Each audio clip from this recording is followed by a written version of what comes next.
Suara saya sudah terdengar jelas. Ibu, Halo.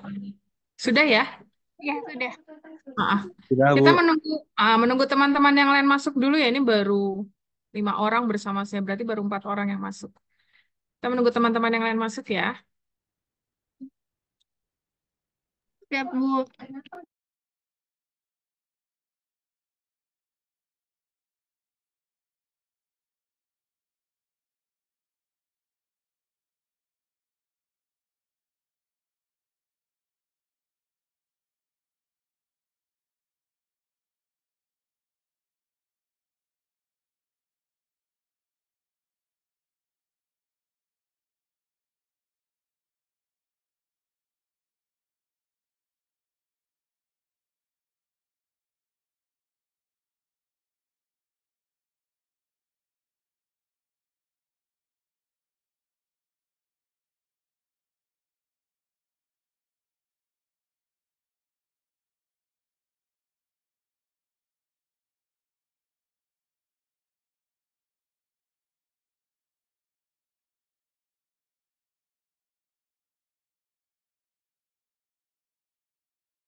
Baik, karena sudah lumayan yang masuk, sudah 19 orang, saya mulai saja. Bismillahirrahmanirrahim. Assalamualaikum warahmatullahi wabarakatuh. Waalaikumsalam warahmatullahi wabarakatuh. Baik, Alhamdulillah pada sore hari ini kita bertemu kembali melalui Google Meet, sorry, melalui Zoom. Melalui Zoom untuk untuk mata kuliah manajemen keuangan. Tadi saya sudah koordinasi dengan Mas Alwi sebagai apa yang menghubungkan di fakultas. Saya menanyakan terkait jadwal UTS karena kalau saya melihat kalender akademik, jadwal UTS di Unisula itu dimulai minggu depan, tanggal berapa? Tanggal eh, 6, tanggal 6. Namun, setelah saya bertanya, ternyata UTS-nya untuk kelas RPL itu diundur menjadi minggu depannya lagi, kalau nggak salah tanggal 13. Tanggal 13. Jadi kita masih ada dua pertemuan, hari ini dan minggu depan. Tetapi setelah saya melihat kalender lagi, minggu depan itu hari Jumat adalah cuti bersama, tanggal merah gitu ya. Jadi sedangkan pertemuan kita hari ini adalah pertemuan kelima untuk materi keempat, pertemuan kelima. Minggu depan pertemuan keenam. Tadi saya sudah koordinasi apakah saya harus apa namanya, menjelaskan sampai pertemuan ketujuh kemudian boleh mengikuti tes atau cukup sampai pertemuan enam. Katanya tidak apa-apa sampai pertemuan keenam saja. Namun karena minggu depan itu adalah tanggal merah, saya kembalikan ke teman-teman mau kelas lewat Zoom atau nanti saya memberikan kuis. Kuis itu adalah nanti saya memberikan tugas sebagai studi kasus, jadi teman-teman mengerjakan, kemudian teman-teman mengumpulkan sebagai salah satu bagian juga nilai tugas. Jadi sebenarnya kan pertemuan kelima itu adalah materi, pertemuan keenam materi, dan pertemuan ketujuh adalah kuis. Maksud saya kalau misalnya minggu depan teman-teman berkenan untuk Zoom, kita Zoom, berarti kita masuk ke pertemuan keenam, nanti pertemuan ketujuhnya kuisnya setelah UTS. Tapi kalau misalnya teman-teman mungkin keberatan dengan adanya tanggal merah atau hari libur, berarti pertemuan depannya kuisnya saya majukan di minggu depan, nanti setelah UTS baru saya masuk materi yang ke 6 gitu. Kira-kira teman-teman berkenannya mau minggu depan kuis atau saya masuk untuk saya masuk ke Zoom untuk menambah materi. Halo? Izin Bu, kalau materinya seperti minggu lalu gitu Bu, jadi yang sekarang kan minggu lalu double dua materi gitu ya. Tapi katanya hari ini ada teman-teman ada kelas lagi. Oh iya sih Bu, ada nanti jam 6:30. Oh jadi hari ini Uh, satu materi. Heeh.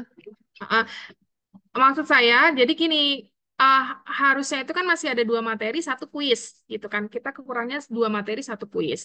Kalau misalnya teman-teman berkenan, kalau minggu depan materi mau masuk Zoom, berarti saya minggu depan masuk Zoom. Atau minggu depan saya memberikan kuis saja. Nanti materinya akan saya berikan setelah UTS, begitu.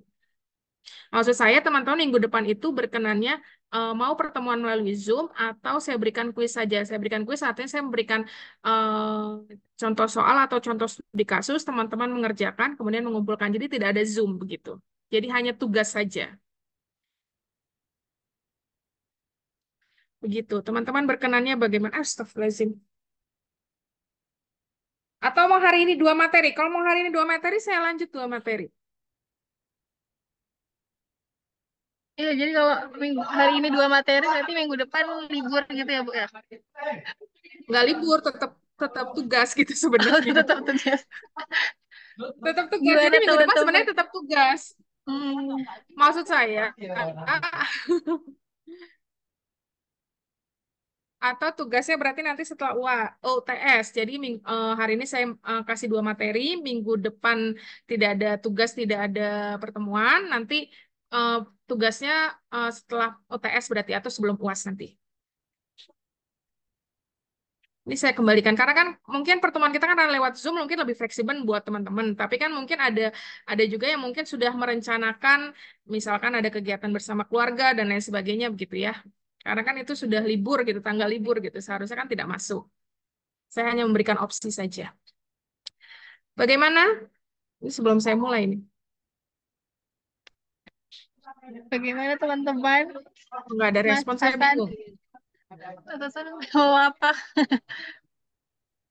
Mana yang lain? Kalau saya nggak apa-apa sih Bu, hari ini 2 materi terus minggu depannya libur. Biar minggu Oh depannya gitu. libur gitu. Nggak tahu yang Hari lain ini dua. gimana. Oke, karena tidak ada suara berarti setuju ya. Kalau saya menganggap kalau tidak Setuju, ada Bu. suara, ayah gaskan Bu, Setuju, gaskan Bu. Bu. Gaskan tuh yang mana maksudnya? Oke, hari ini 2 materi berarti minggu depan libur begitu ya. Ini kalau tidak ada suara berarti artinya setuju karena diam itu tanda setuju. Oke, baik. Saya mulai saja materinya. Sebentar, saya share screen dulu. 2 materi, Bu. Oke, oke, oke. Ya, oke, 2 materi berarti minggu depan libur. Sebentar, sebentar. Oke.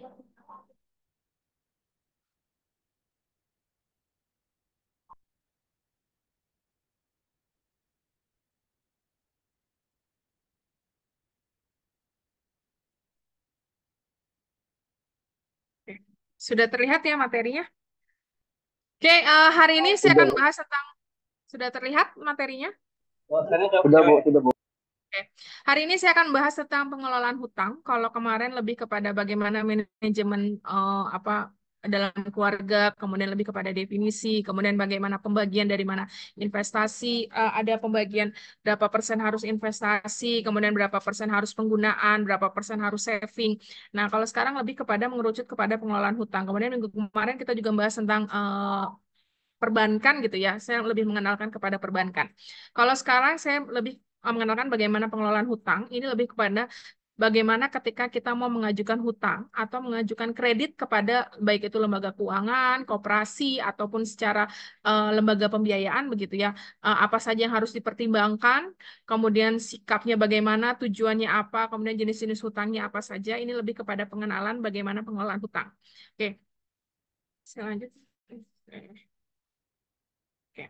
Yang pertama, itu yang akan saya jelaskan adalah apa yang dimaksud dengan hutang. Jadi hutang itu adalah sejumlah uang atau sesuatu yang dapat dinilai dengan uang yang diterima dari pihak lain berdasarkan persetujuan dengan kewajiban mengembalikan atau melunasi. Jadi teman-teman, saya yakin teman-teman sudah tidak asing lagi mendengar kata hutang. Jadi kalau hutang itu adalah ketika kita mau hutang itu adalah sejumlah uang atau sejumlah sesuatu tetap bisa dinilai dengan uang dan itu harus ada persetujuan untuk mengembalikannya atau melunasinya. Nah, sekarang Astagfirullahaladzim. Sebentar, sebentar.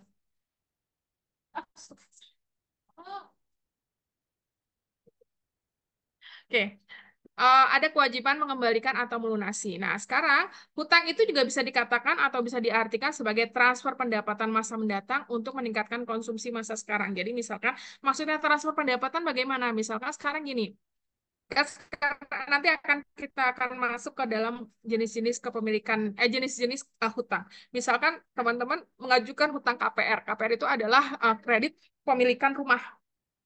Kredit pemilikan rumah atau biasa kita sebut sebagai KPR. Jadi kepemilikan rumah itu milik teman-teman sekarang, tetapi teman-teman akan mencicil bayarnya, artinya transfer pendapatan masa masa mendatang. Jadi sekarang dimiliki, tetapi kita cicil yang mana nanti untuk kepemilikan kita sendiri. Itu adalah pengertian lain dari hutang.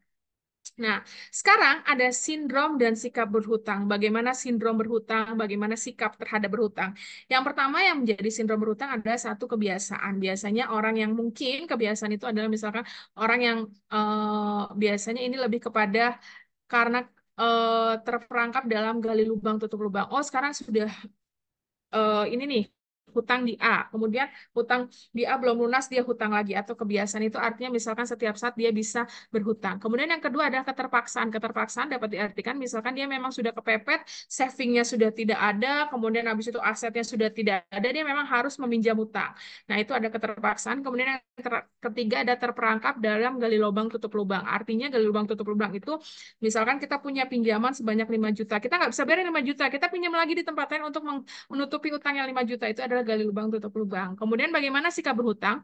Ada yang sikap berhutang, orang yang sikap berhutang itu ada dua. Ada yang pertama itu dia takut berhutang. Kenapa takut berhutang? Mungkin karena dia takut tidak bisa melunasi atau takut karena dia memiliki apa namanya?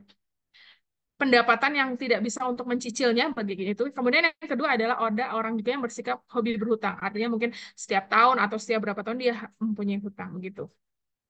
Nah, kenapa kita harus mengelola hutang? Apa artinya adalah kenapa kita harus mempelajari hutang? Karena tujuan pengelolaan hutang itu yang pertama adalah memanfaatkan hutang agar terhindar dari keberangkrutan. Jadi, dengan kita boleh berhutang, saya tidak mengatakan hutang itu tidak boleh. Hutang itu diperbolehkan ketika kita bisa memanfaatkan hutang itu dari keterberangkrutan. Kayak misalkan kayak UMK. UMK itu adalah usaha kecil menengah, usaha menengah kecil. Kalau biasa kita sebut UMKM, usaha menengah kecil eh, lebih besar lagi gitu ya.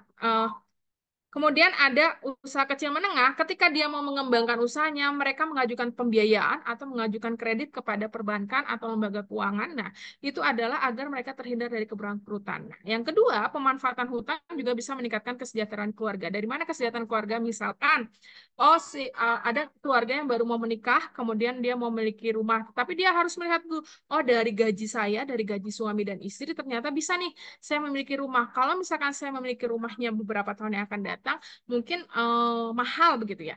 Tapi saya bisa juga memiliki sekarang dengan cara mencicil ke lembaga keuangan. Nah, itu adalah manfaat utang untuk meningkatkan kesejahteraan keluarga. Nah, ini adalah jenis-jenis hutang. Jenis hutang itu ada dua. Ada yang kita sebut sebagai hutang produktif, ada juga namanya hutang konsumtif. Kalau hutang produktif itu ciri-cirinya adalah nilai aset. Astagfirullahaladzim. Sebentar ya. Sebentar saya keluarkan kucingnya dulu. Oh, sudah. Oke, sudah. Ada hutang produktif dan ada hutang konsumtif. Kalau hutang produktif itu ciri-cirinya adalah yang pertama nilai aset meningkat. Jadi maksudnya kalau hutang produktif ini biasanya dilakukan oleh orang-orang yang punya usaha. Jadi ketika dia mengembangkan usahanya, dia meningkatkan aset nih. Misalkan saya punya usaha apa namanya? Di bidang kuliner, misalkan saya punya warung bakso satu. Ketika saya mau mengembangkan usaha, misalkan saya buka warung bakso di Semarang, kemudian saya mau mengembangkan usaha saya buka warung bakso di Jogja, begitu ya. Nah, ketika mengembangkan usahanya, otomatis kita membutuhkan pembiayaan atau membutuhkan modal. Saya mengajukan pembiayaan atau mengajukan kredit kepada perbankan melalui KUR. KUR itu adalah kredit usaha rakyat. Nah, itu adalah dengan ketika kita mengajukan pembiayaan, itu bisa membangun cabang satu. Itu merupakan aset meningkat, walaupun dicicil tiap bulan, yang mana tiap bulan itu dicicilnya adalah dari penghasilan dari usaha tersebut. Atau misalnya ada juga orang kalau misalkan dia di bidang apa namanya apa bangunan gitu ya, dia buka kos-kosan, dia berani dia minjem kredit, tapi dia harus juga melihat cash flow keuangan dia. Cash flow-nya kira-kira bulanan saya bisa mampu nggak mencicil eh, apa pembiayaan tersebut atau kredit tersebut. Oh, kalau saya kira mampu, saya punya tanah gitu ya. Kemudian saya bangun kos-kosan tiap bulan. Nah, itu juga sebagai nilai aset meningkat. Maka itu dikatakan hutang produktif. Jadi hutang produktif itu lebih kepada ketika hutang untuk usaha gitu ya. Kemudian yang kedua, dapat memberikan penghasilan yang lebih besar dari biaya cicilan hutang. Jadi misalkan kayak tadi, saya mau bikin usaha kos-kosan, saya minjem nih ke perbankan, misalkan ke lembaga keuangan BSI misalkan. Kemudian dalam jangka waktu 10 tahun. Oh, kalau saya mikir, saya lihat misalkan saya punya kos-kosan itu dengan estimasi dengan bangunan ada 20 pintu. 20 pintu itu maksudnya 20 kamar. Satu kamarnya kalau saya sewakan 500.000, berarti kan kalau 20 pintu itu berarti ada 500.000 kali 20, 500.000, 500.000 kali 10 aja udah 5 juta. Kalau kali 20 pintu berarti ada 10 juta per bulannya. Berarti ada pemasukan saya 10 juta.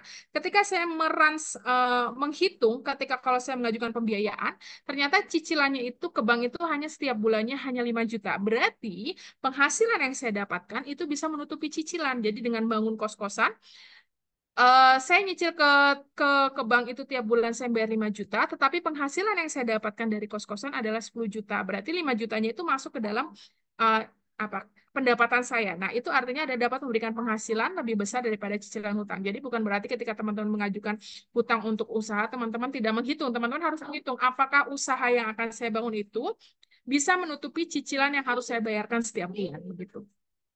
Tentunya di awal kita mempunyai modal ya. Kemudian yang kedua ada namanya hutang konsumtif. Kalau hutang konsumtif itu lebih kepada kayak pembelian rumah, kemudian pembelian tanah, pembelian kendaraan bermotor gitu ya. Nah, ini ada jenis hutangnya dengan ciri nilai aset berkurang karena kita tahu ya kalau misalkan kita beli rumah, kita beli mobil, misalkan kita beli kendaraan bermotor, mobil atau motor, itu kan mobil motor itu makin lama nilainya makin turun. Kayak teman-teman misalkan teman-teman beli mobil lah, harganya barunya itu 150 juta. Kemudian 5 tahun mendatang, teman-teman jual mobil kalian, itu nilainya nggak 150 juta lagi, itu akan menurun, artinya menyusut. Nah, itu adalah nilai aset berkurang. Jadi kalau hutang konsumtif itu adalah ketika kita berhutang untuk pembelian barang-barang yang memang nilai asetnya itu akan menurun atau menyusut. Jadi kayak contohnya kendaraan bermotor. Teman-teman membeli hari ini, misalkan membeli mobil dengan harga 150 juta, ketika 5 tahun yang mendatang teman-teman mau jual mobil tersebut, itu akan menyusut nilainya. Bukan 150 juta lagi, mungkin bisa 100 juta, mungkin bisa 110, bahkan bisa 90 atau 80. Itu adalah nilai aset berkurang. Beda kalau teman-teman membeli tanah. Nah, kalau tanah itu nilainya tidak berkurang. Karena tanah itu makin lama, makin tahun itu nilainya akan meningkat. Sama seperti teman-teman pembelian rumah. Kalau misalkan rumah biasa ada mungkin ada ada kerusakan. Tapi kalau tanah itu nilainya itu akan meningkat. Tapi kalau misalkan teman-teman beli kendaraan bermotor itu nilainya asetnya akan menyusut. Maka hutang konsumtif salah satunya adalah dengan kendaraan bermotor. Kemudian yang kedua, tidak memberikan penghasilan yang sama atau lebih besar dari biaya cicilan hutang. Mungkin karena ada kendaraan bermotor kita memakai sendiri gitu ya, tidak memberikan penghasilan gitu. Jadi tidak penghasilannya itu sama atau lebih besar dari biaya cicilan hutang gitu. Kemudian yang ketiga adalah biasanya hutang konsumtif itu bunganya akan lebih tinggi diterapkan dibandingkan kita hutang produktif. Karena kalau teman-teman misalkan teman-teman coba datang ke lembaga perbankan, lembaga keuangan, contohnya misalkan ke bank gitu ya, Bank Syariah Indonesia BSI, atau misalkan ke bank konvensional kayak BCA, pasti atau yang paling ini adalah Bank Jateng gitu ya. Itu biasanya mereka mengadakan kredit gitu atau pembiayaan ketika untuk kur itu adalah kredit usaha rakyat, itu bunganya pasti lebih kecil dibandingkan ketika mereka memberikan kredit untuk kendaraan bermotor gitu ya atau kredit-kredit yang lain. Nah, sekarang bagaimana aturan dalam berhutang? Ketika kita mau mengajukan kredit atau mengajukan, kalau biasa kalau dalam lembaga konvensional kita namanya kredit, tapi kalau lembaga syariah biasanya kita menyebutnya pembiayaan. Bagaimana aturan ketika kita mengajukan kredit atau pembiayaan? Yang pertama adalah perhatikan rasio hutang dengan penghasilan. Jadi jangan sampai cicilan kita tiap bulan itu lebih besar dari penghasilan kita. Misalkan dalam 1 bulan penghasilan kita adalah 10 juta misalkan. Ternyata cicilan tiap bulan itu kita harus mencicil sebanyak 7 juta. Nah, kalau misalkan penghasilan kita 10 juta, cicilan kita 7 juta, sisanya 3 juta, apakah 3 juta itu cukup untuk memenuhi kebutuhan sehari-hari kita atau tidak? Maka kita dilihat rasio hutangnya dengan penghasilan kita. Jangan sampai, oh ternyata kebutuhan saya tiap bulan itu adalah 5 juta. Kalau saya penghasilannya 10 juta, cicilannya 5 juta, berarti kan kebutuhan sehari-hari saya 5 juta, berarti kan cicilan saya setidaknya maksimal adalah 5 juta. Jadi jangan sampai melebihi dari sisa dana dari kebutuhan sehari-hari. Kemudian yang kedua, perhatikan rasio total hutang terhadap total aset. Jadi kita juga melihat total asetnya dengan total hutangnya apakah sudah sebanding atau tidak. Dan yang ketiga adalah perhatikan rasio penghasilan bersih dengan pembayaran hutang. Kalau tadi kita melihat rasio hutang dengan penghasilan kotor, kalau ini kita melihat tadi rasio penghasilan bersih dengan pembayaran hutang. Kalau tadi misalkan, oh saya penghasilannya 10 juta, gajinya 10 juta misalkan nomor 1. Ternyata cicilannya tiap bulan 15 juta, kan nggak mungkin, karena tidak menutup. Kita tidak bisa membayar cicilan tersebut. Tapi yang kalau nomor 3, oh dari 10 juta penggaji saya kurang-kurangi dulu nih, kebutuhan sehari-hari berapa, saving berapa, oh dari semuanya, ternyata sisa saya 3 juta. Berarti ketika saya mau mengajukan kredit atau pembiayaan, maksimal itu hanya 3 juta cicilannya. Begitu. Kemudian karakteristik kredit konsumen, ada namanya nih ada 3 macam. Ada kredit dengan pembayaran sekali versus cicilan. Jadi kita biasa single payment loans versus installment loans. Kemudian yang kedua ada kredit dengan jaminan versus tidak ada jaminan. Biasanya kita sebut secure loans and versus unsecured loans. Kemudian ada kredit dengan bunga berubah dengan bunga tetap atau variable rate loans dan fixed rate loan. Nanti akan saya jelaskan satu-satu. Yang pertama adalah kredit dengan pembayaran sekali atau biasa kita sebut single payment loan. Loan itu adalah cicilan, single itu adalah sekali, dan payment adalah pembayaran. Artinya adalah kredit dengan pembayaran hanya sekali saja. Sebenarnya kalau dari judulnya sudah kelihatan ya, kredit dengan pembayaran sekali. Jadi misalkan saya pinjam untuk beli motor gitu ya. Motor harganya misalkan 20 juta. Saya pinjam dalam jangka waktu 6 bulan. Jadi saya tidak mencicilnya setiap bulan. Jadi nanti setelah 6 bulan saya bayar langsung 15 juta. Begitu. Jadi kita membayarnya hanya sekali saja. Dan sekaligus melunasi. Jadi kredit ini disebut biasa pinjaman interim atau antara. Karena digunakan hingga pembayaran yang permanen dapat dilakukan.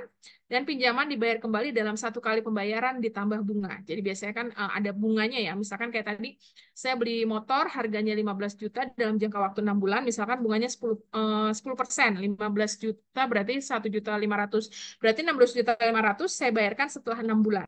Dan sekali bayar, tidak cicilan setiap bulan. Makanya kemudian pinjaman dalam jangka waktu ini biasanya adalah jangka waktunya pendek karena ini pembayarannya hanya sekali saja. Biasanya dalam paling lama itu 1 tahun, paling cepat itu adalah 1 bulan. Kemudian yang kedua, kalau tadi kredit dengan pembayaran sekali, kalau ini adalah kredit dengan pembayaran cicilan. Kalau cicilan artinya berkali-kali. Bisa kita sebulan sekali bayarnya, bisa 1 minggu sekali, atau bisa pembayarannya 3 bulan sekali gitu ya, tapi ada cicilannya. Nah, itu adalah pinjaman dibayar kembali secara mencicil secara reguler. Reguler itu adalah mencicil berkali-kali gitu ya. Kemudian pembayaran termasuk pinjaman pokok dan bunga, jadi cicilan yang kita bayarkan itu sudah termasuk bunga. Jadi misalkan kalau misalkan tadi harga motornya 15 juta, kemudian bunganya 1.500.000 kan berarti 16.500.000. Kalau dibayarkan 10 bulan berarti 16.500.000 dibagikan 10 berarti 1 bulannya adalah 1.650.000 begitu. Jadi sudah ketika kita bayar cicilan setiap bulannya itu sudah termasuk pinjaman plus bunga. Kemudian ini biasanya digunakan untuk pembiayaan mobil, alat rumah tangga, atau pembelian rumah, pembelian tanah, dan lain sebagainya.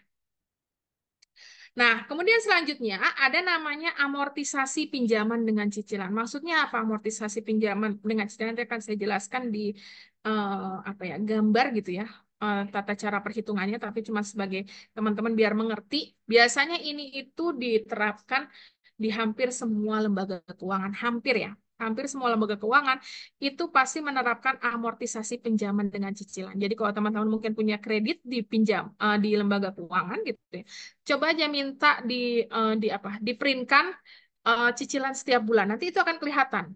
Jadi ini adalah komponen cicilan akan semakin tinggi bayar pokok dan semakin kecil untuk bayar bunga untuk setiap cicilan bunga berikutnya. Jadi kalau misalkan teman-teman misalkan mengajukan beli tanah gitu ya dengan harga 100 juta. Teman-teman mengajukan 100 juta ke perbankan. Kemudian tiap bulannya misalkan teman-teman mencicil sampai 1.500.000 begitu. Nanti 1.500.000 nanti kan akan dijelaskan uang pokok yang kita bayarkan berapa, bunganya berapa. Jadi bunganya itu biasanya kalau amortisasi itu bunga di awal itu besar. Misalkan dari 1.500.000, 1 jutanya kita bayar pokoknya, 500.000-nya bunga.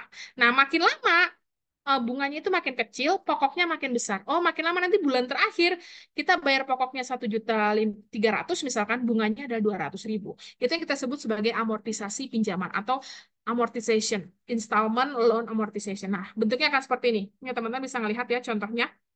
Ini ada besar pinjaman 10 juta, bunganya 12% per tahun, karena ini per tahun, 1 tahun itu ada 12 bulan, jadi 1 bulannya itu ada 1% bunganya. Nah, ini jangka waktunya itu ada 2 tahun, 1 tahun 12 bulan, sehingga 2 tahun ada 24 bulan. Nah, ini teman-teman mungkin agak bingung, PV itu ada present value, kemudian 10 juta ada besar pinjamannya, PMT-nya itu ada cicilannya. Berarti berapa cicilan tiap bulan? Cicilan tiap bulan adalah 10 juta dibagi 21, ini 21 ini adalah persentase tadi. Hasilnya ada setiap bulan teman-teman mencicil 470.734 selama 24 bulan atau selama 2 tahun. Nah, teman-teman bisa melihat di sini, maksudnya amortisasi adalah ini ada pembayaran bulan pertama, kedua, ketiga, sampai ke 23, 24. Ini sebenarnya kalau dijumlahkan masing-masing bulannya pokok dan bunga. Ini masing-masing setiap bulan pertama 370 tambah 100.000 itu ada 470.000. Tetapi teman-teman dilihat pokoknya. Pokoknya ini makin makin lama itu makin besar. Jadi sebenarnya kalau teman-teman mengajukan pinjaman ini 90% lah ketika teman-teman mengajukan kredit di dalam perbankan, pasti pokoknya itu di awal itu di bulan-bulan awal atau di tahun-tahun awal itu kecil, tapi bunganya yang besar. Nah, makin lama setelah di akhir itu bunganya yang kecil, pokoknya yang besar. Makanya ketika kalau misalkan teman-teman, oh saya minjem selama 2 tahun, ternyata baru 1 tahun saya mau ngelunasin, itu sebenarnya agak rugi juga. Kenapa agak rugi? Karena yang di awal itu yang teman bayarin itu banyak kan bunganya. Jadi ketika teman-teman mau melunasi, teman-teman sebenarnya lunas pokoknya itu masih banyak gitu ya. Jadi mungkin itu adalah kerugian ketika kita mengajukan kredit. Karena biasanya di awal itu yang kita bayarkan besarnya itu adalah bunganya banyak, pokoknya sedikit gitu. Jadi kalau di pertengahan kita mau bayar ngelunasin, itu biasanya malah kalau secara perhitungan secara ekonomi malah rugi. Lebih baik teman-teman bayar aja sampai akhir begitu. Maksudnya secara cicil. Karena itu akan teman-teman bayar pokoknya lebih banyak. Oke. Kemudian ada namanya kredit berjamin. Namanya kredit berjamin berarti ada ke teman-teman mengajukan hutang tetapi ada jaminannya. Jadi misalkan teman-teman kayak ke lembaga keuangan, teman-teman mau kayak KPR, kita kan biasanya kalau kredit kepemilikan rumah, kita ngajukan rumah tetapi nanti yang dijadikan jaminan ada sertifikat rumah. Atau kalau kredit kendaraan bermotor, biasanya BPKB begitu ya. Itu adalah pinjaman-pinjaman atau kredit-kredit yang ada jaminannya atau kita sebut sebagai kredit berjaminan. Nah, karena sudah ada jaminannya, maka tingkat bunganya atau bunganya itu lebih rendah dibandingkan kredit yang tidak ada jaminan. Jadi yang kedua, yang selanjutnya adalah kredit tidak ada jaminan, artinya dia tidak, sorry, saya salah ketik ini.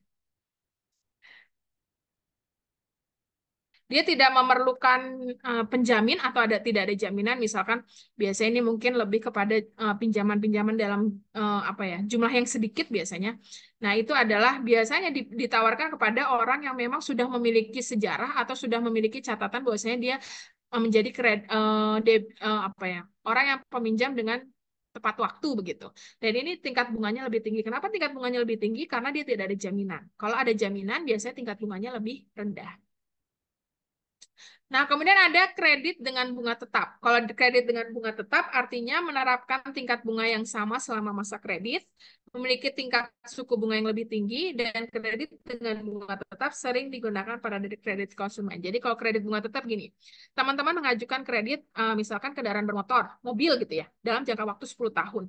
5 tahun lah, dalam jangka waktu 5 tahun. Jadi setiap bulan teman-teman cicilannya tetap nih, misalkan 500.000, 500.000, 500.000 dari tahun pertama sampai tahun terakhir. Itu kita sebut sebagai kredit dengan bunga tetap. Artinya cicilan pertama sampai cicilan terakhir itu nominalnya sama. Gitu ya, jadi dengan bunga tetap. Tapi kalau misalkan kredit dengan bunga berubah, dia akan berubah. Biasanya ini diterapkan untuk KPR. Kebanyakan untuk KPR. Jadi misalkan 2 tahun pertama dia cicilannya adalah 2 juta gitu ya. Nanti tahun ketiga dia akan naik turun. Jadi mengikuti bunga di lembaga keuangan tersebut atau di lembaga non keuangan tersebut. Misalkan, oh tahun pertama, tahun kedua cicilannya 2 juta. Oh tahun ketiga sampai tahun kelima nanti akan berubah tergantung apakah lembaga keuangan itu menerapkan bunganya 5%, apakah 4%, jadi akan naik turun mengikuti bunganya. Nah, makanya menerapkan tingkat bunganya itu bergantung pada indeks. Indeksnya berdasarkan apa? Berdasarkan Bank Indonesia. Jadi sudah ditetapkan oleh Bank Indonesia. Oh, suku bunga paling tinggi itu hanya 5%. Jadi sebenarnya lembaga keuangan tidak boleh menerapkan lebih dari 5%. Begitu. Oke, ini adalah kontrak kredit. Jadi biasanya di dalam ketika teman-teman mengajukan kredit ke lembaga keuangan pasti ada kontrak. Kontraknya apa saja? Ada namanya klausul persetujuan asuransi, ada namanya klausul akselerasi, ada namanya klausul pembayaran kekurangan, dan ada namanya klausul resource. Bedanya apa? Kalau yang pertama adalah klausul persetujuan asuransi. Jadi setiap kredit itu harus ada asuransi jiwanya. Kenapa asuransi jiwa? Jadi apabila apabila orang yang meminjam atau krediturnya itu meninggal, maka akan dijamin oleh asuransi jiwa. Jadi biasanya lembaga-lembaga keuangan, lembaga baik itu lembaga keuangan bank atau lembaga keuangan non-bank. Lembaga keuangan non-bank itu kayak koperasi gitu ya, kayak pegadaian. Ketika mau melakukan pinjaman itu ada namanya persetujuan asuransi. Jadi itu yang akan menjamin apabila si peminjam meninggal dunia. Kemudian ada namanya klausul akselerasi. Kalau klausul akselerasi itu adalah mensyaratkan seluruh sisa hutang dibayar penuh jika ada keterlambatan pembayaran cicilan walau 1 kali. Jadi akselerasi itu, misalkan dalam hutangnya itu dalam jangka 5 tahun. Jadi dalam jangka 5 tahun itu memang harus dibayar penuh. Kalaupun misalkan ternyata ada terlambat 1 kali, teman-teman bisa mengajukan keterlambatan atau biasa dikasih jangka waktu. Saya mengajukan keterlambatan misalkan kayak kemarin, kayak waktu COVID kemarin, COVID-19, pemerintah memberikan kebijakan, semua pinjaman-pinjaman yang ada di perbankan boleh mengajukan klausul akselerasi. Maksud klausul akselerasi itu misalkan 3 bulan tidak boleh tidak dibebankan pembayaran, tetapi nanti akan jangka waktunya akan menambah 3 bulan di akhir begitu. Tapi artinya ada teman-teman tetap harus membayar cicilan sampai akhir gitu. Walaupun misalkan tidak dapat membayar cicilan tepat waktu, tetapi dikasih jangka waktu untuk membayar. Kemudian ada klausul pembayaran kekurangan.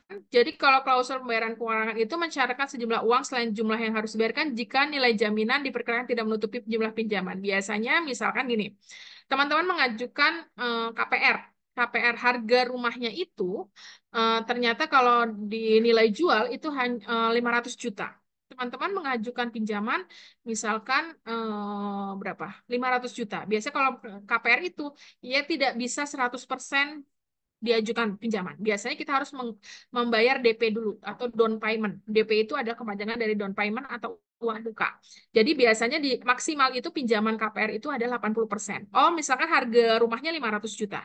Berarti maksimal kita bisa minjam itu hanya 400 juta. 100 jutanya dari mana? Kita harus melakukan DP dulu kepada pihak pengembang. Kalau sudah memberikan 100 juta kepada pihak pengembang, baru 400 jutanya sisanya baru kita bisa ajukan ke lembaga keuangan begitu.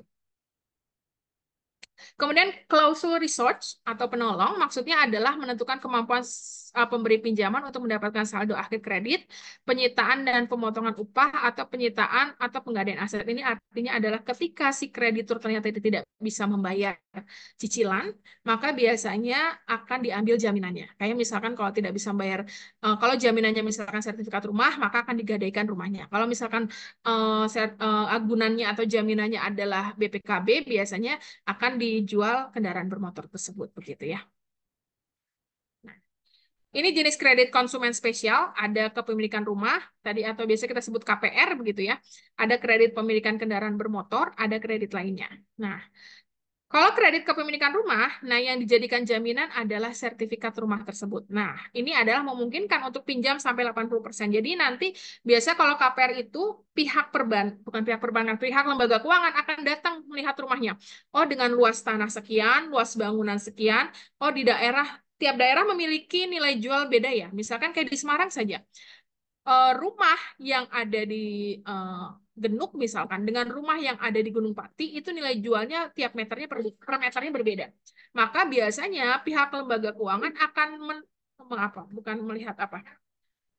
akan melihat dan menimbang. Tanah di sini misalkan rumahnya berada di dekat stasiun Tawang misalkan. Kemudian dia mengajukan KPR. Dia akan melihat, stasiun Tawang itu per meternya adalah 5 juta misalkan. Maka dilihat luas tanahnya berapa, luas bangunannya. Berarti nilai jual rumah ini misalkan 500 juta. Nah, 500 juta, teman-teman tidak bisa mengajukan 500 juta full kepada lembaga keuangan. Yang diberikan pinjaman itu hanya 80% dari nilai jual. Itu maksimal 80%. Bisa 70%, bisa 60%, itu tergantung lembaga keuangan tersebut. Apa keuntungan dan kerugian KPR? Keuntungannya adalah pembayaran bunga bisa menjadi pengurang pajak. Jadi biasanya kan tiap karyawan itu ada pajak gitu ya. Kemudian bisa mengurangi dengan adanya kita bayar bunga kepada lembaga keuangan. Kemudian bunganya lebih rendah. Biasanya memang KPR, KUR itu biasanya bunganya lebih rendah gitu. Kemudian kerugiannya penyitaan terhadap rumah apabila gagal bayar. Jadi kalau kita tidak mampu membayar cicilan, maka sertifikat rumah diambil dan rumahnya bisa digadaikan begitu. Kemudian mengorbankan fleksibilitas keuangan masa mendatang karena kita hanya bisa mempunyai satu KPR. Biasanya dalam satu nama kita bisa mengajukan KPR itu hanya satu saja. Gitu. Walaupun nanti biasanya akan dipertimbangkan juga, misalkan kita punya cicilan KPR A gitu ya, kemudian kita mengajukan KPR B lagi. Nanti akan dilihat lagi dipertimbangkan dari pendapatannya, apakah pendapatannya mampu untuk bisa membayar cicilan KPR kedua atau tidak. Nah, kalau tadi KPR, kalau ini adalah kredit kepemilikan kendaraan bermotor, ini misalkan teman-teman membelikan kendaraan bermotor, mobil, apa, motor gitu, ataupun truk gitu, ataupun bus gitu ya. Tapi nanti yang akan dijadikan agunannya adalah BPKB-nya gitu. Ini bunganya juga lebih kecil, dan ini biasanya jangka waktunya 2 sampai 6 tahun. Nah, sekarang pengelolaan kredit itu adalah yang pertama, bagaimana sumber kredit konsumen. Jadi kita melihat ada sumber pinjaman yang murah, jadi sumber pinjaman itu sebenarnya ada 3, ada murah, ada sedang-sedang saja, kemudian ada mahal. Kalau sumber pinjaman murah itu atau yang bunganya murah, biasanya itu adalah untuk KPR, kemudian kredit dengan agunan. Kenapa dengan agunan atau jaminan itu murah? Karena dia sudah ada jaminannya. Dan yang kedua, yang ketiga adalah kredit untuk usaha, pengembangan usaha. Jadi biasa untuk kita sebutnya KUR, kredit usaha rakyat. Biasanya kalau untuk pengembangan usaha, untuk mau membangun usaha itu bunganya lebih kecil dibandingkan yang lain. Kemudian yang kedua ada sumber pinjaman lebih mahal. Ini tingkatnya sedang bunganya. Biasanya kita ke lembaga simpan pinjam. Kemudian ada bank komersial, perbankan, maksudnya ada koperasi. Nah, tetapi ada juga sumber pinjaman yang mana bunganya mahal. Misalkan toko pengecer gitu ya, Mas ya. Karena dia tidak punya lembaga yang apa ya, yang sudah disahkan gitu ya. Kemudian ada perusahaan pembiayaan, biasanya teman-teman kayak perusahaan pembiayaan leasing begitu, itu biasanya bunganya juga tinggi, kemudian atau rentenir. Catatan, jadi harus memiliki catatan kredit yang baik untuk mendapatkan kredit yang murah biasanya, karena kalau misalkan kita mengajukan apa namanya, mengajukan kredit, maka mereka biasanya lembaga keuangan itu akan melakukan BI checking. BI checking itu adalah sebuah sistem yang dipunyai oleh Bank Indonesia. Jadi itu ada catatan-catatan semua nama warga negara Indonesia memiliki pinjaman. Jadi dari BI checking itu akan terlihat, oh si A itu pernah meminjam ini, dia pembayarannya baik, artinya dia bayar tepat waktu, tidak ada tunggakan gitu. Oh si B, dia memiliki hutang di sini, tapi kreditnya buruk. Artinya catatan kreditnya buruk adalah misalkan selalu tunggak, tidak pernah membayar, atau misalkan ada gagal bayar gitu ya. Itu ada namanya BI checking. Nah, sekarang juga bahkan sekarang ada apa namanya, perusahaan-perusahaan biasanya ketika dia mau menerima karyawan, dia akan melihat catatan kredit dari calon karyawannya. Karena kalau sekarang itu kan pinjaman-pinjaman itu banyak yang pinjaman online ya, kayak misalkan dari apa namanya, aplikasi-aplikasi pinjaman online, pinjol gitu ya, pinjaman online. Teman-teman juga harus bisa mempertimbangkan ketika teman-teman mau minjam secara online. Memang secara apa namanya, secara peraturan itu lebih mudah. Misalkan teman-teman tidak harus datang ke, kayak teman-teman kalau mau pinjam di perbankan kan teman-teman harus datang ke perbankan, harus fotokopi KTP, harus fotokopi NPWP, harus fotokopi buku tabungan gitu ya. Itu mungkin lebih sulit, itu akan menyita waktu, kemudian menyita apa namanya, tenaga gitu ya. Tapi kalau misalkan teman-teman melakukan pinjaman melalui pinjol, pinjaman online mungkin lebih mudah. Teman-teman ketika KTP hanya butuh foto KTP, kemudian foto KTP misalkan sama diri gitu ya. Tetapi ada catatannya, ketika teman-teman melakukan pinjaman online, teman-teman harus melihat bunganya apakah lebih tinggi. Biasanya bunga yang di pinjaman online itu lebih tinggi dibandingkan perbankan atau lembaga keuangan. Dan juga ketika teman-teman mau mengajukan pinjaman online, teman-teman harus melihat cash flow dari pemasukan teman-teman. Apakah dengan pendapatan teman-teman itu sudah bisa membayar cicilan ketika kita mau mengajukan pinjaman atau tidak, begitu ya. Jadi jangan asal meminjam, tapi nanti ketika mau bayar cicilan bingung, oh saya mau bayar cicilannya dari mana nih? Pendapatan nggak ada gitu ya. Tapi harus dilihat dulu, oh pendapatannya saya sekian, kira-kira saya bisa meminjam uang dengan cicilan sekian. Misalkan eh, saya punya pendapatan 10 juta, oh bulanan saya bayar air, bayar dan sebagainya sampai 7 juta, oh sisanya 3 juta, berarti saya bisa meminjam uang dengan cicilan 3 juta. Jadi harus melihat cash flow dari keuangan diri sendiri dan keluarga begitu. Nah, bagaimana cara meminjam, mempunyai catatan kredit yang baik, artinya kredit yang baik adalah membayar tepat waktu, bahkan kalau bisa sebelum pada waktunya, kemudian mengurangi resiko peminjam, menggunakan kredit berbunga tidak tetap, jangka waktu kredit yang pendek, jadi kalau bisa pakai bunganya yang dengan jangka waktu yang pendek, menyediakan jaminan untuk peminjam, dan ketika teman-teman melakukan pinjaman, kalau bisa membayar DP sebesar-besarnya sehingga cicilannya lebih murah. Oh, misalkan teman-teman beli motor gitu ya, harganya 20 juta. Jadi kalau bisa teman-teman kalau punya DP banyak, lebih baik bayar DP-nya 10 juta. 10 juta, 10 juta saja, nanti 10 jutanya baru cicilan.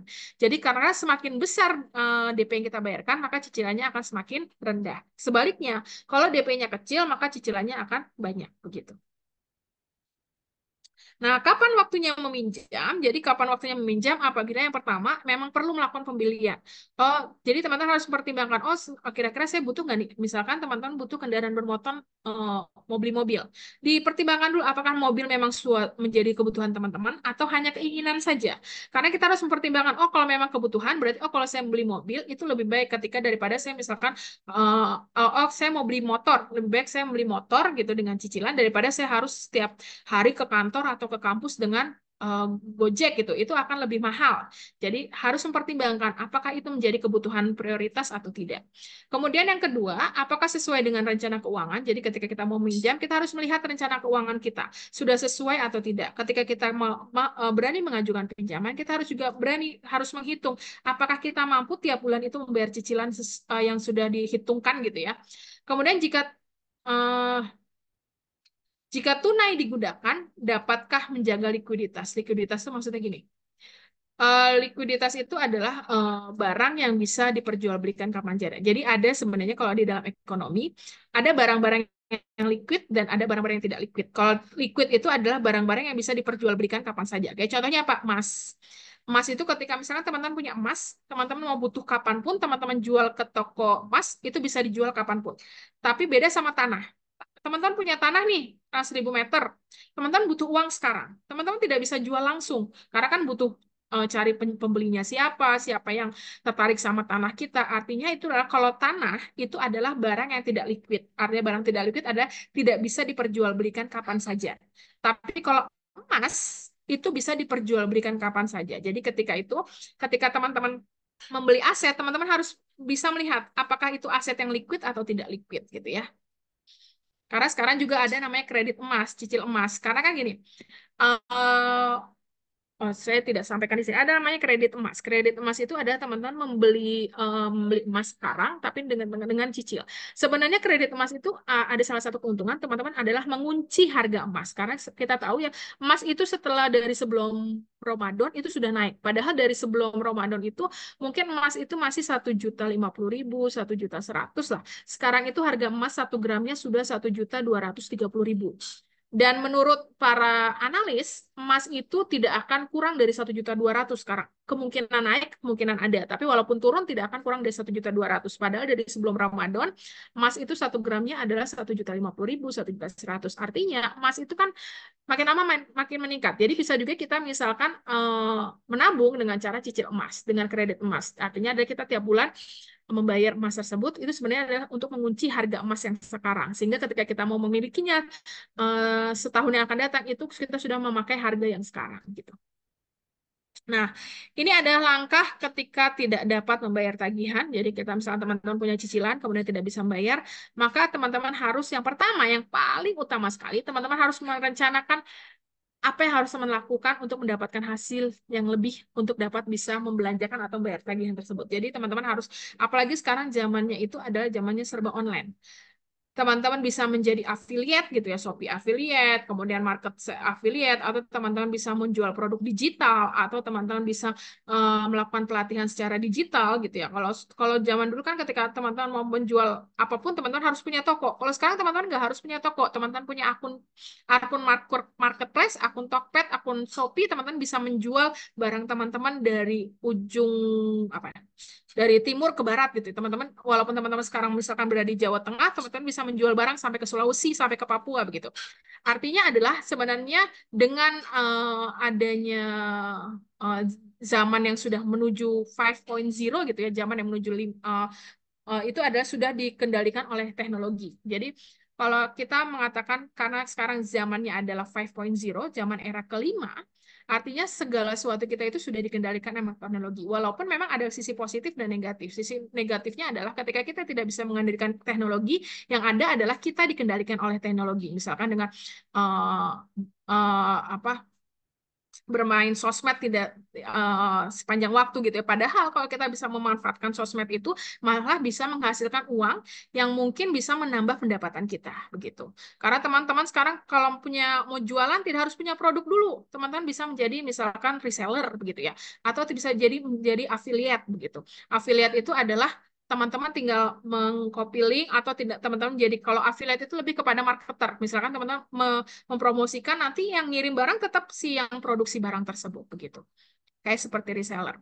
Kemudian yang kedua adalah mengontrol kontrol diri untuk membatasi penggunaan kredit. Sama ini, jadi kita mengontrol diri bagaimana kita menggunakan kredit. Jadi jangan sampai ketika kita mengajukan pinjaman atau hutang, itu tidak sesuai dengan keuangan kita. Jadi kita harus menghitung dulu keuangan kita nih. Bulanan kita itu kira-kira mampu nggak kita bayar cicilan tersebut begitu.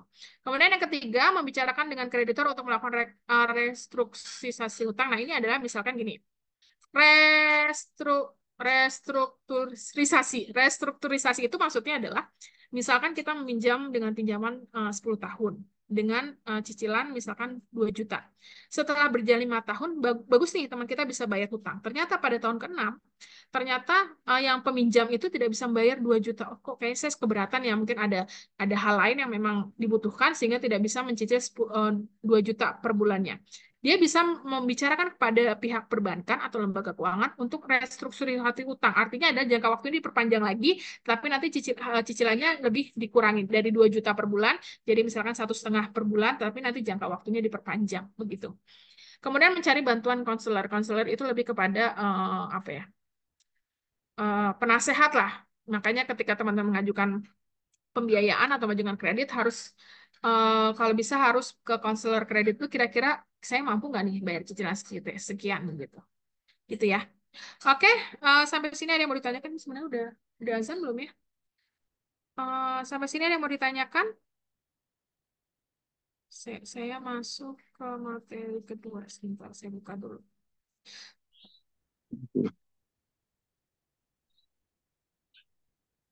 Ya, ada yang mau ditanyakan atau saya lanjut dulu ke materi yang kedua? Nggak ada, Bu. Udah Sebentar ya. cukup ada. Belum ada, Bu. Iya, Ada. sebentar. Saya bukakan dulu.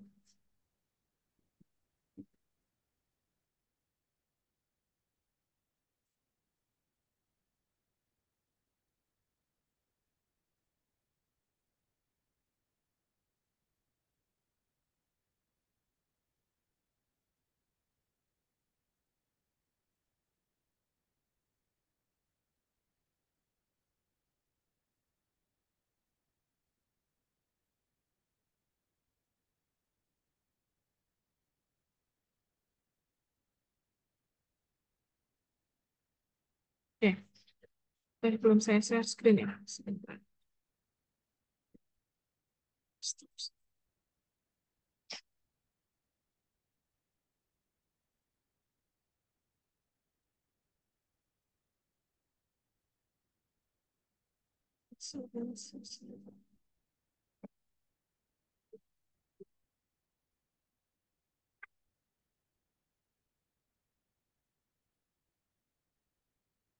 Oke, sudah terlihat ya.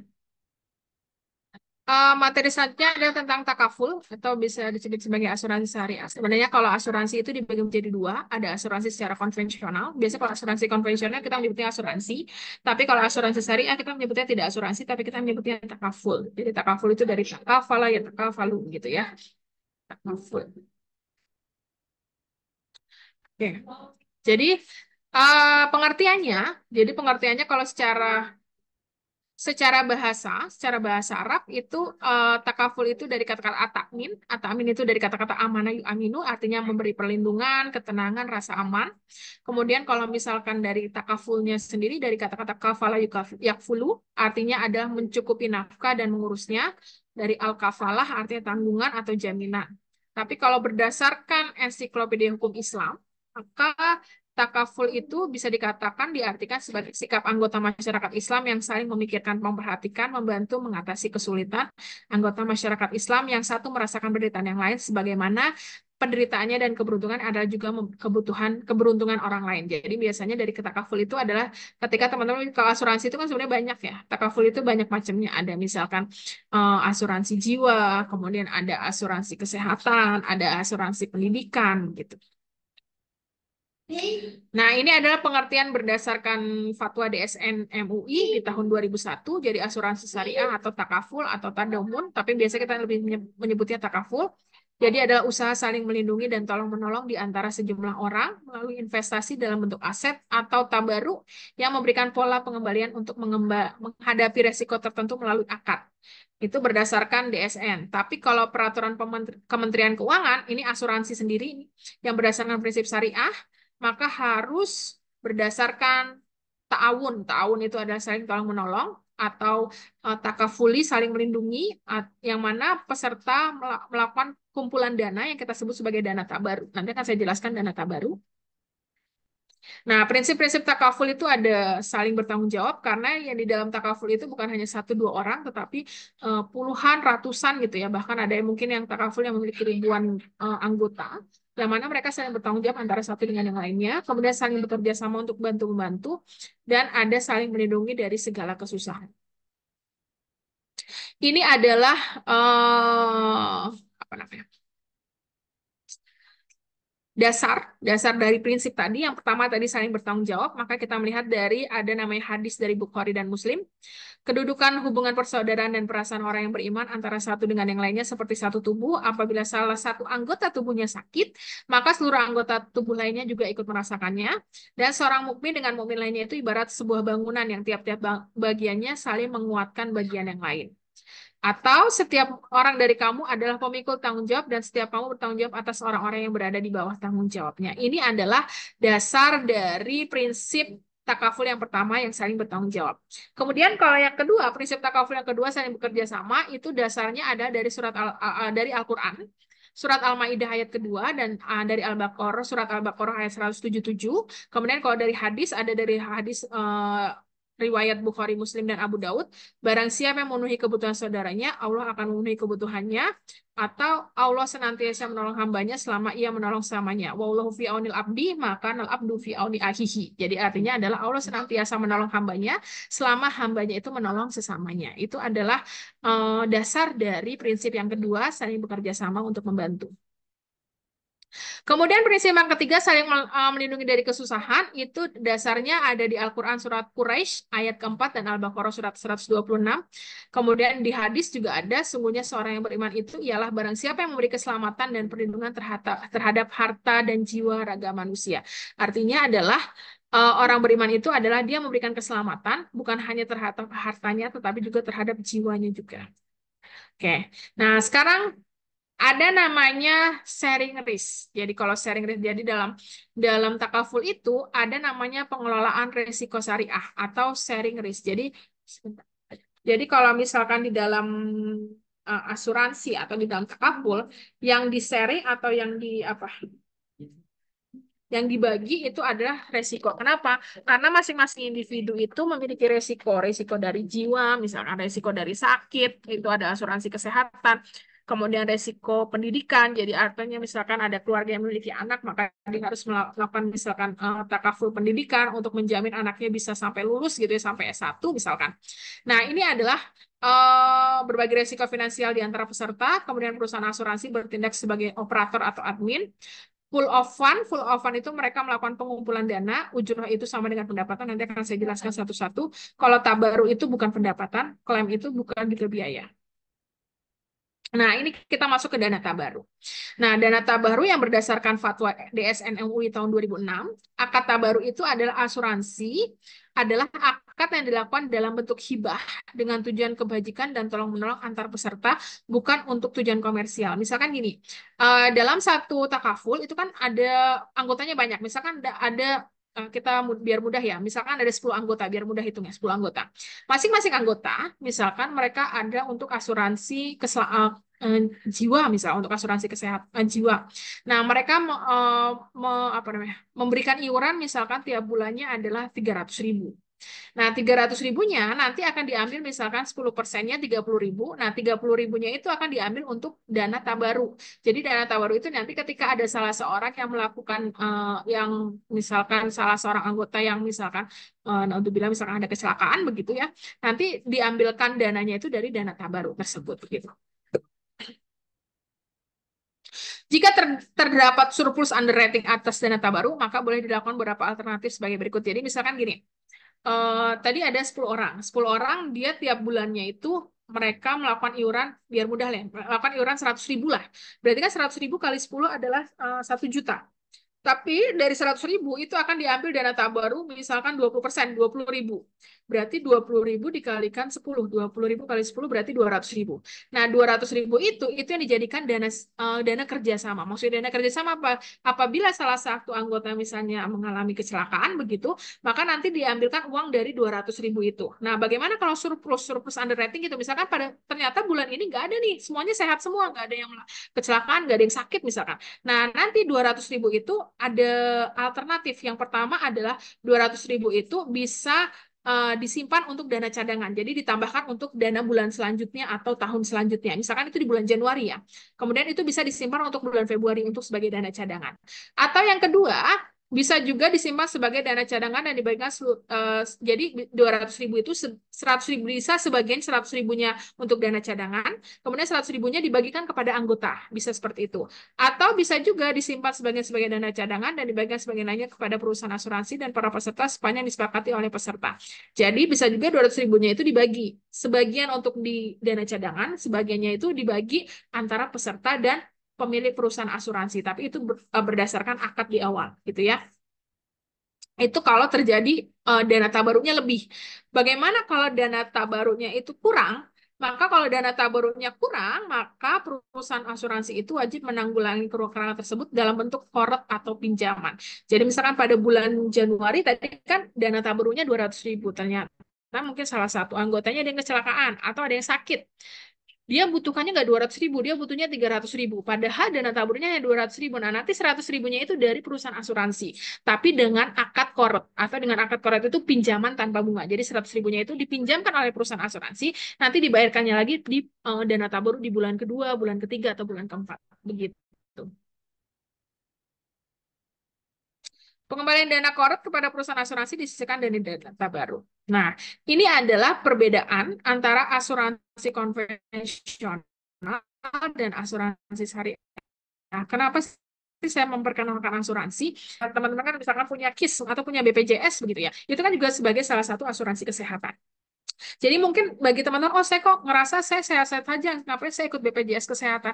Mungkin teman-teman sekalian merasa sehat-sehat, tapi kan dari dana tersebut bisa membantu orang lain yang kesusahan atau yang sedang sakit, begitu. Kemudian perbedaannya ini perbedaan konvensional dan syariah. Kalau misalkan konvensional dia transfer resiko dari bertanggung jawab kepada penanggung, tapi kalau syariah lebih kepada sharing resiko antara anggota. Kalau konvensional akadnya jual beli, tapi kalau syariah akadnya adalah tolong menolong atau akadnya adalah wakalah dan mudorobah. Kemudian kalau konvensional sumber hukumnya itu bukan dari Al-Quran tapi dari pikiran manusia dan dari budaya. Tapi kalau takaful itu dari Al-Quran dan hadis. Kemudian kalau kepemilikan dana konvensional dana premi seluruhnya milik perusahaan. Tapi kalau syariah dana dari peserta sebagian milik peserta dan sebagian lainnya milik perusahaan gitu ya. Jadi kalau misalkan teman-teman mau ngikut asuransi, saya sarankan dana takaful saja karena kalau dana takaful kepemilikan dananya bukan hanya bukan hanya milik perusahaan tapi bisa nanti dibagi dua antara perusahaan sama anggota walaupun prosentasenya tergantung akad di awal begitu. Ini perbedaan yang kedua, ada secara investasi. Kalau konvensional investasinya bisa di bidang halal dan haram, tapi kalau syariah hanya di bidang halal saja. Sumber pembiayaannya dari rekening perusahaan. Kalau syariah ketika ada yang membutuhkan dana, maka diambilkan dari dana tabaru tadi. Keuntungannya menjadi milik perusahaan, tapi kalau syariah dibagi antara perusahaan dengan anggota. DPS-nya kalau konvensional tidak ada, tapi kalau syariah itu ada DPS. DPS itu Dewan Pengawas Syariah. Seperti yang sudah saya jelaskan di lembaga perbankan kemarin, perbankan itu ada namanya DPS. Di atas DPS ada DSN, Dewan Syariah Nasional. Nah, ini jenis-jenis takaful. Ada takaful keluarga, Kalau takaful keluarga itu lebih kepada tabungan untuk keluarga gitu ya. Ini premi takaful akan dimasukkan ke dalam rekening dan hasil keuntungan akan dibagi menjadi keuntungan dan biasanya keuntungan perusahaan baru digunakan sebagai untuk operasional perusahaan. Kemudian jenis takaful yang kedua ada namanya takaful umum. Kalau tadi takaful keluarga itu ada untuk kepentingan keluarga, kemudian ada takaful umum. Kalau takaful umum itu misalkan untuk pendidikan, untuk kesehatan gitu ya. Nah, ini adalah gambaran dari pengelolaan data baru. Teman-teman bisa melihat di sini. Akad yang dipakai itu dalam takaful itu ada dua. Ada akad mudorobah. Mudorobah itu bagi hasil. Kemudian ada akad wakalah. Wakalah itu titipan. Jadi dengan caranya fee. Jadi ini kontribusi. Teman-teman di sini lihat ada kontribusi. Kontribusi ini maksudnya peserta. Jadi peserta asuransi atau peserta takaful begitu ya. Nah, nanti dia kan bayar nih tiap bulan. Misalkan bayar tiap bulannya adalah 100.000, biar mudah yang ngitungnya. Misalkan tiap bulan setiap anggota itu bayar 100.000. Sebenarnya tiap anggota itu pembayarannya berbeda-beda tergantung akad di awal. Ada yang bayarnya 100.000, ada yang 200.000. Itu tergantung dari keridoan dari peserta dan tergantung dari peruntukan dari takaful tersebut. Nah, nanti kontribusi tersebut ini ada masuk ke rekening tabaru, ada masuk ke fee atau ujroh dari perusahaan. Nah, fee atau ujroh nanti masuk ke dalam perusahaan. Tapi kalau rekening tabaru, nanti rekening tabarunya itu akan dibagi lagi. Ada yang untuk investasi, ada juga untuk mengelola risiko. Jadi nanti rekening tabaru ini nanti diinvestasikan oleh perusahaan. Nah, ketika diinvestasikan, hasil investasinya nanti akan masuk. Ada masuk ke rekening tabaru, ada juga masuk ke dalam perusahaan. Nah, ini kalau berdasarkan fatwa DSN UI tahun 2006, surplus underwriting-nya itu adalah 20%. Kalau misalkan underwriting-nya atau dana tabarunya bisa mencapai 20%, itu bisa masuk dibagi dua antara perusahaan dan peserta. Ini adalah pengelolaan dana tabaru berbasiskan resiko. Nah, kalau ini pengelolaan dana tabaru dan investasi. Teman-teman di sini bisa melihat ini kontribusi peserta, jadi peserta tiap anggota membayar. Kemudian ada ini ada rekening investasi, ada rekening tabaru, ada rekening ujroh. Jadi kalau tadi hanya untuk pengelolaan resiko, kalau ini memang dikhususkan untuk rekening investasi. Jadi misalkan dia bayar 100.000. Oh, 100.000-nya misalkan dari 100.000, 5.000-nya untuk biaya administrasi. Kemudian 30.000-nya untuk rekening tabaru, sisanya untuk investasi. Nah, investasi nanti itu yang akan diinvestasikan oleh pihak asuransinya. Jadi diinvestasikan karena ini ada takaful, asuransi syariah, maka diinvestasikannya hanya di investasi yang halal-halal saja. Nanti kalau sudah ada investasi, kan ada namanya bagi hasil. Nah, dari bagi hasil itu masuk ke rekening investasi, kemudian dibayarkan kepada peserta. Nah, kalau rekening tabaru, nanti rekening tabaru ada juga rekening tabaru untuk investasi juga masuk ke dalam rekening tabaru, nanti rekening tabaru untuk manfaat asuransi. Nah, ini dibayarkannya manfaat asuransinya kepada peserta juga. Nah, nanti dari rekening tabaru itu juga bisa untuk operasional perusahaan. Nah, ini operasional perusahaan. Perusahaan punya pemegang saham, nanti modal-modal ini untuk operasional perusahaan gitu. Jadi ini lebih, jadi sebenarnya kalau teman-teman menggunakan takaful, takaful itu adalah untuk bukan hanya untuk asuransi, tapi juga bisa untuk diinvestasikan. Nah, kalau ini adalah berdasarkan akad. Kalau yang ini ada pengelolaan dana investasi di dalam takaful dengan akad wakalah. Kalau yang terakhir, pengelolaan dana investasi dengan akad mudorobah. Kalau akad wakalah, wakalah itu kan artinya titipan. Jadi kalau misalkan akad di dalam lembaga keuangan, karena kan asuransi itu adalah lembaga keuangan bank gitu ya, itu adalah titipan. Jadi titipan di sini adalah kita hanya menitipkan dana saja kepada takaful, tapi nanti bagi hasilnya itu tergantung dari apa namanya pihak takafulnya mau membagikan kita sebagai bonusnya berapa gitu. Jadi fix dari rekening investasi. Nah, kalau misalkan ini, kalau mudorobah ini sudah dijelaskan di awal. Bagi hasilnya berapa persen. Jadi kalau misalnya mudorobah, misalkan nanti pihak takaful akan menginvestasikan. Berarti nanti misalkan 20%-nya masuk ke perusahaan, 80%-nya masuk ke peserta. Ini sudah dijelaskan di akad di awal. Kalau akadnya mudorobah. Tapi kalau akadnya wakalah, pihak asuransi itu tidak diwajibkan untuk membayar keuntungan investasi kepada peserta. Tapi pihak asuransi boleh memberikan bagi hasil kepada peserta sebagai bonus atau sebagai fee, bukan atau sebagai ujroh, bukan sebagai bagi hasil, karena akadnya adalah titipan. Tapi kalau akadnya mudharabah itu sudah dijelaskan di awal berapa persentase yang harus diberikan kepada peserta dan berapa persentase yang harus diberikan kepada perusahaan takaful begitu. Oke. Oke, sampai sini ada yang mau ditanyakan? Ini adalah takaful atau asuransi syariah. Saya bacakan absen dulu ya. Kalau pakai itu sekarang berarti sekarang pertemuan 56. Abdul Aziz ada? Abdul Aziz ada? Tidak ada. Ahmad Helmi Fuadi. Saya baca 2 kali ya. Kalau tidak ada berarti saya silang. Ahmad Helmi Fuadi tidak ada. Ahmad Al Farisi. Ahmad Al Farisi tidak ada. Ahmad Farhan. Ahmad Farhan tidak ada. Aiman Abdurrahman. Hadir, Bu. Aiman Abdurrahman Hadir. ada. Ada, Bu. Oke. Alfiadi Hidayani. Alfiani Hidayani tidak ada. Ali Haidar. Ali Haidar tidak ada. Anissa Fadia. Anissa Fadia. Oh ada. Oke, ada. Anwar Jailani Hadir, Bu. hadir. Arif Wahyutri. Arif Wahyutri tidak ada. Atikal Maula. Atikal Maula tidak ada. Erik Jailani. Erik Jailani tidak ada. Fahri Ananda. Fahri Ananda tidak ada. Gifarul Fikri. Gifarul Fikri tidak ada. Gugus Budi. Hadir, Bu. Hadir, Bu. Yang hadir siapa? Oh, Gugus Budi hadir. Oke, Gugus Budi hadir. Ya, Hamad. Hamad tidak ada. Hayatul Fahri. Hayatul Fahri tidak ada. Iin Inaratul. Hadir, Iin Bu. Inaratul. Oh, hadir. Hadir, Oke. Bu. Ya, Ismiatul Muawiyah Hadir, Bu. hadir. Tadi yang tanya itu Mbak Iin ya? Tadi yang materi pertama tuh yang nanya siapa? Bukan Mbak Iin. Bukan, Ibu. Oh, bukan. Oke. Laila Agnia. Laila Agnia tidak ada. Lobi Pangestu Hadir, Bu. hadir. Muhammad Hanif Muafa Hadir, Bu. Muhammad hadir. Oke. Muhammad Syahrul Ibrahim. Muhammad Syahrul Ibrahim tidak ada. Mubarakatul Aulia. Mubarakatul Aulia tidak ada. Muhammad Fatul Mubin. Muhammad Fatul Mubin tidak ada. Muhammad Rifki Ramadan. Muhammad Rifki Ramadan tidak ada. Muhammad Afifuddin. Muhammad Afifuddin. Hadir, Bu. Oh, ada. Oke. Hadir. Muhammad Afifuddin. Iya, ya, hadir. Muhammad Albara. Muhammad Albara tidak ada. Muhammad Al-Falah.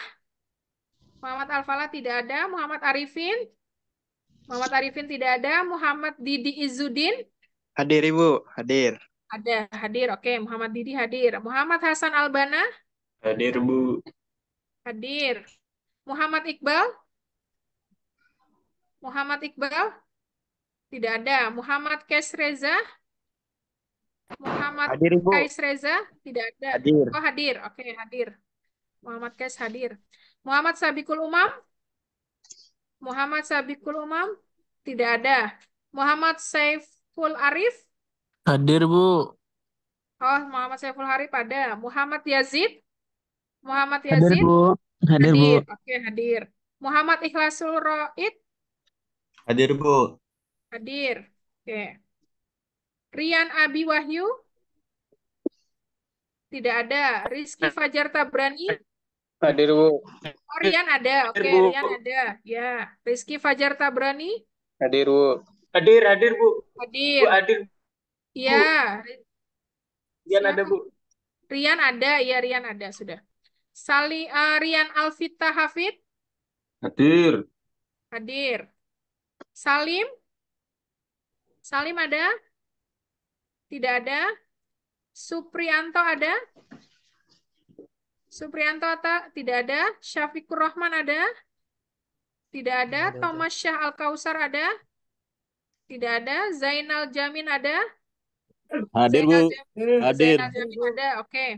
Nova Rosawanda? Nova Rosawanda? Tidak ada. Muhammad Nashi Amin? Tidak ada. Kausar? Hadir, Bu.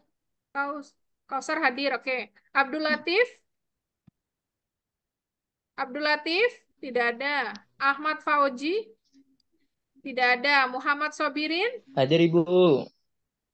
Muhammad Sobirin, oke. Hadir Ibu Ahmad Fauzi Ibu. Oh, Ahmad Fauzi. Muhammad Sobirin? Tidak ada. Anita Triutami? Hadir, Ibu. Hadir. Ini Mbak Anita yang tadi nanya ya, bukan? Bukan. Tadi yang nanya siapa ya? Mbak Kausar kayaknya, Bu. Mbak siapa? Kausar. Kausar. Tadi perempuan kok yang nanya kayaknya. Kausar perempuan, Bu. Kausar Oh, perempuan, Kausar Bu. perempuan. Ya, Bu, bukan lanang, Bu.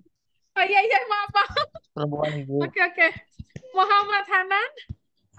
Muhammad Hanan? Tidak ada. Sorry. Tidak ada. Muhammad Toliul Huda? Tidak ada. Musyarofi? Tidak ada. Nur Kholik? Tidak ada. Kitbatinisa? Tidak ada. Abdurrahman? Tidak ada. Ahmad Juanda? Tidak ada. Ahmad Nadir? Tidak ada. Ahmad Muslih? Tidak ada. Apa ini banyak yang nggak hadir? Aminatus Zuhriyah? Tidak ada. Aufan Nashan? Tidak ada. Badrian? Tidak ada. Fatur Rahman? Tidak ada. Muhammad Faruk Al-Jasri? Tidak ada. Muhammad Rifani Aska? Hadir Bu, hadir Bu. Mana? Oh, ada. Oke, oke. Muhammad Rifani ada. Oke. Baik. Lutfiana ada. Lutfiana kok saya lengkapin ini. Lutfiana? Tidak ada. Oke. Baik. Karena ini sudah maghrib juga, teman-teman juga nanti ada kelas lagi.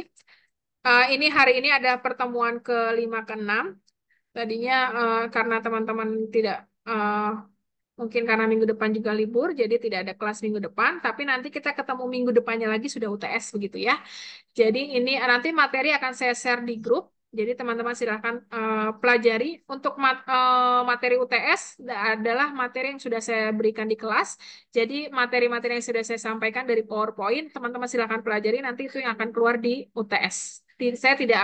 Saya akan mengeluarkan pertanyaan-pertanyaan yang sudah saya ajarkan. Kalau sebelum saya belum ajarkan, itu tidak akan saya keluarkan. Tapi mungkin ada satu soal yang akan saya berikan buat teman-teman itu untuk sebagai pengetahuan. Jadi teman-teman harus mengetahui bagaimana. Mungkin lebih kepada apa namanya? Bukan studi kasus, lebih kepada teman-teman bisa menguraikan bagaimana manajemen keuangan yang baik. Misalkan kayak lebih kepada teman-teman mengelola, oh kalau misalkan teman-teman diberi uang segini dengan catatan keuangan segini, kira-kira apa yang harus teman-teman lakukan. Jadi lebih kepada analisis gitu. Mungkin ada satu pertanyaan yang analisis, yang lainnya mungkin satu dua pertanyaan analisis, yang sisanya adalah pertanyaan dari materi-materi yang saya berikan di PowerPoint. Jadi silakan pelajari di PowerPoint.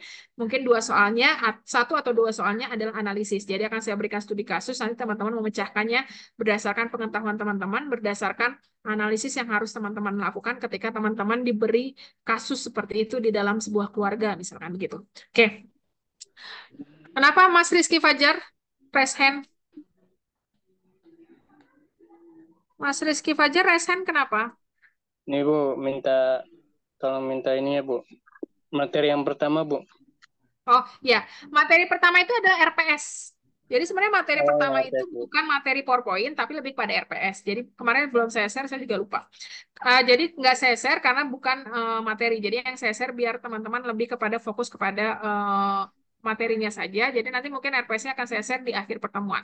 Jadi kalau sebenarnya kalau materi pertama itu lebih kepada RPS, penilaiannya apa saja. Kemudian nanti pertemuan pertama, kedua, ketiga itu apa. Nanti akan saya share juga di pertemuan pertama. Tapi itu tidak masuk ke dalam materi UTS karena itu lebih kepada rencana pembelajaran semester. Jadi apa yang dimaksud manajemen keuangan keluarga, materinya apa saja, itu lebih kepada situ. Tapi tidak termasuk ke dalam materi untuk ujian UTS. Gitu ya. Ada lagi yang mau ditanyakan? Kalau tidak ada, saya akhiri dulu sampai di sini materi hari ini. Semoga bermanfaat untuk teman-teman semua. Silakan melanjutkan aktivitas, silakan melaksanakan sholat ibadah sholat maghrib, kemudian nanti dilanjut kuliah lagi. Wassalamualaikum warahmatullahi wabarakatuh. Waalaikumsalam. Waalaikumsalam warahmatullahi wabarakatuh. Waalaikumsalam Matur suwun, Bu. warahmatullahi wabarakatuh. Ya, saya izin keluar ya. Terima kasih Ibu. Ya, sama-sama. Iya.